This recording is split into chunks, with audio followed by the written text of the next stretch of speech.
ಇನ್ನೂ ಬಹಳಷ್ಟು ಜನ ಕೊಡೋರಿದ್ರಿ. ಅದರ ಸಮಯ ಬೇರೆ ಬೇರೆ ಕಾರ್ಯಕ್ರಮಗಳು ಇದ್ದಿದ್ದ ಸಲುವಾಗಿ ತಾವು ದಯವಿಟ್ಟು ಯಾರೂ ಅನ್ಯತಾ ಭಾವಿಸಬಾರ್ದು.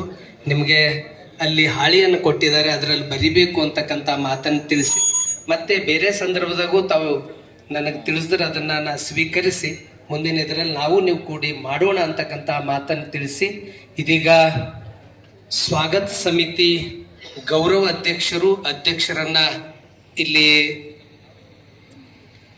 ಸುಮಾರು ವರ್ಷದಿಂದ ನಮ್ಮ ಗುರುವಿನ ಕಾರ್ಯವನ್ನು 1999ರಲ್ಲಿ ಲಿಂಗೈಕ್ಯಾಗಿದ್ದ ಮೇಲೆ ಮೊಟ್ಟ ಮೊದಲು ಲೋಕನಾಯಕ ಭೀಮಣ್ಣ ಖಂಡ್ರೆಯವರ ಅಧ್ಯಕ್ಷತೆಯಲ್ಲಿ ಈ ವಚನ ಜಾತ್ರೆ ನಡೀತು.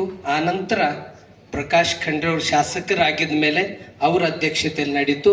ಹೀಗಾಗಿ ಈ ಅಮೃತ ಮಹೋತ್ಸವ ಸಮಾರಂಭದ ಗೌರವಾಧ್ಯಕ್ಷರಾಗಿ ಸನ್ಮಾನ್ಯರಾಗಿರತಕ್ಕಂಥ ಪ್ರಕಾಶ್ ಖಂಡ್ರೆ ಅಣ್ಣನವರನ್ನ ಗೌರವ ಅಧ್ಯಕ್ಷರಾಗಿ ನೇಮಕ ಮಾಡಲಾಗ್ತಾ ಇದೆ.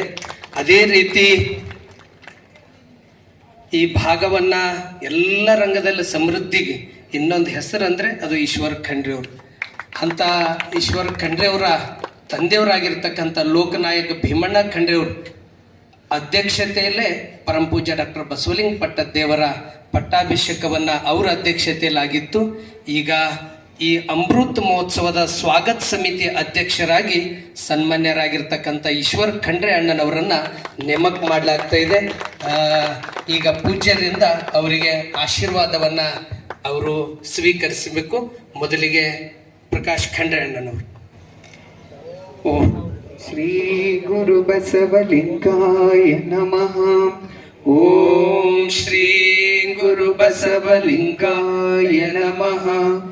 ಓಂ ಶ್ರೀ ಗುರು ಬಸವಲಿಂಗಾಯ ನಮಃ.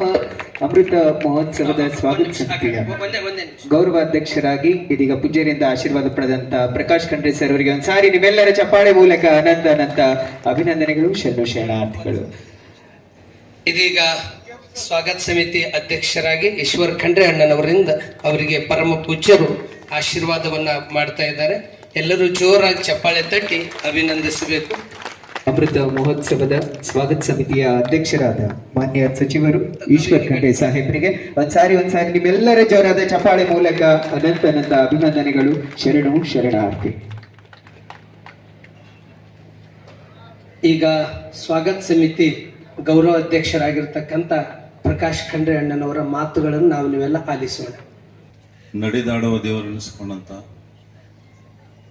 ಪೂಜ್ಯ ಈ ಒಂದು ಪೂರ್ವಭಾವಿ ಸಭೆ ಅಧ್ಯಕ್ಷರು